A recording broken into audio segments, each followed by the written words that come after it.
Hello all, welcome back to our channel. ఇవాల్టి వీడియోలో చూస్తున్నారు కదా, సీజనల్ ఫ్రూట్ అయిన మ్యాంగోతో ఇంట్లోనే ఐస్ క్రీమ్ ఎలా చేసుకోవాలో చూసేద్దాం. చాలా తక్కువ ఇంగ్రీడియంట్స్తోనే చాలా ఈజీగా చేసేసుకోవచ్చు ఈ మ్యాంగో ఐస్ క్రీమ్. మరి పిల్లలైతే చాలా ఎంజాయ్ చేస్తారు ఈ ఐస్ క్రీమ్ని. అంతేకాకుండా స్టవ్తో పనే లేదండి ఇది చేయడానికి. మరి చాలా ఈజీగా ఈ ఐస్ క్రీమ్ అయితే ప్రిపేర్ చేసేసుకోవచ్చు. మరి ఇది ఎలా తయారు చేయాలో చూసేద్దాం పదండి.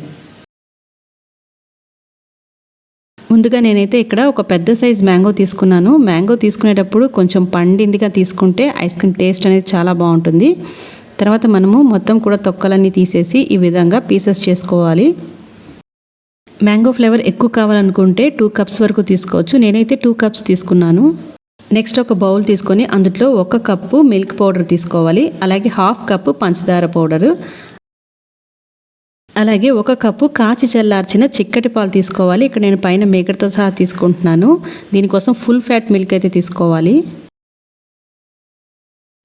నెక్స్ట్ అమూల్ ఫ్రెష్ క్రీము మనకి మార్కెట్లో అవైలబుల్గా ఉంటుంది. దీన్ని తెచ్చుకొని మనం కాసేపు ఫ్రిడ్జ్లో పెట్టుకుంటే పైన ఈ విధంగా థిక్గా ఫామ్ అవుతుందన్నమాట. సో ఆ థిక్గా ఫామ్ అయిన క్రీమ్ మాత్రం తీసుకోవాలి. ఇది కూడా 1 కప్పుకు తీసుకోవాలి. ఈ మొత్తం కూడా కలిసేలాగా కలుపుకోవాలి. నెక్స్ట్ ఒక మిక్సీ జార్ తీసుకొని 2 కప్స్ మ్యాంగో పీసెస్ని యాడ్ చేసుకోవాలి. అలాగే మనం ఇందాక కలిపి పెట్టుకున్న మిక్స్చర్ని కూడా ఇందులో పోసుకోవాలి. నెక్స్ట్ దీన్ని గ్రైండ్ చేసుకోవాలి. జస్ట్ ఒక 1 మినిట్ గ్రైండ్ చేసుకుంటే సరిపోతుంది. ఇలా థిక్గా ఫామ్ అవుతుందన్నమాట. దీన్ని ఏదైనా వెడల్పాటి పాత్రలో పోసుకోవాలి.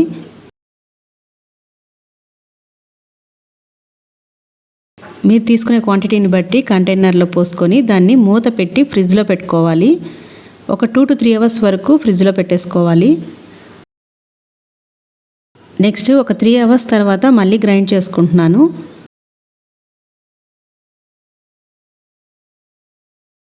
ఈ విధంగా 2 టైమ్స్ గ్రైండ్ చేసుకోవడం వల్ల ఐస్ క్రీమ్ అనేది మంచి సాఫ్ట్ టెక్స్చర్తో వస్తుందన్నమాట. సో మళ్ళీ సేమ్ ఇదే బౌల్లో నేను పోసేసుకుంటున్నాను. అలాగే ఇందులో సన్నగా కట్ చేసుకున్న మ్యాంగో పీసెస్ని కూడా యాడ్ చేసుకుంటే అది మధ్య మధ్యలో తగులుతూ చాలా బాగుంటుంది అన్నమాట టేస్ట్. సో కొద్దిగా మ్యాంగో పీసెస్ని యాడ్ చేసుకొని మొత్తం కూడా కలిసేలాగా కలిపేసుకొని పైన కూడా కొద్దిగా గార్నిష్ చేసుకోవచ్చు. నెక్స్ట్ దీనిపైన వ్రాప్తో పైన సీల్ చేయాలి. ఏదైనా ఫాయిల్తో అయినా కూడా కవర్ చేసేసి దానిపైన మూత పెట్టి ఫ్రిడ్జ్లో పెట్టుకోవాలి. ఒక 8 అవర్స్ వరకు ఫ్రిడ్జ్లో ఉంచుకోవాలన్నమాట దీన్ని. కాబట్టి ఐస్ క్రీమ్ తినాలనుకుంటే ముందు రోజు రాత్రి కానీ ఇలా చేసి పెట్టేసుకుంటే మనకి మార్నింగ్ అయితే ఐస్ క్రీమ్ అయితే ప్రిపేర్ అయిపోతుంది. ఇప్పుడు ఓపెన్ చేసి చూద్దాము. ఒక 8 అవర్స్ తర్వాత చూస్తున్నారు కదా, వ్రాప్ తీస్తే మనకి చక్కగా ఐస్ క్రీమ్ అయితే సెట్ అయిపోయింది. బయట అమ్మే ఐస్ క్రీమ్స్తో పని లేకుండా ఇంట్లోనే ఎటువంటి ప్రిజర్వేటివ్స్ వాడకుండా చక్కగా మనము హెల్తీగా ఐస్ క్రీమ్ని అయితే పిల్లలకి ఈ విధంగా ప్రిపేర్ చేసి పెట్టేయచ్చు. పిల్లలకనే ఉందండి, చిన్నపిల్లల నుంచి పెద్దవాళ్ళ వరకు అందరికీ కూడా ఐస్ క్రీమ్ అంటే ఇష్టమే కదండి. ఐస్ క్రీమ్ ఇష్టపడని వాళ్ళు ఎవరుంటారు చెప్పండి. సో మీరు కూడా తప్పకుండా ఈ ఐస్ క్రీమ్ని ట్రై చేసి మీకు ఎలా వచ్చిందో నాకు కామెంట్ చేయండి. అలాగే వీడియో నచ్చితే లైక్ చేయండి. అలాగే మీ ఫ్రెండ్స్ అండ్ ఫ్యామిలీ మెంబర్స్కి షేర్ చేయండి. ఇలాంటి ఇంట్రెస్టింగ్ రెసిపీస్ కోసం మన ఛానల్ని సబ్స్క్రైబ్ చేసుకోవడం మర్చిపోమాకండి. మరో ఇంట్రెస్టింగ్ రెసిపీతో మళ్ళీ కలుసుకుందాం. Thank you for watching. Have a nice day.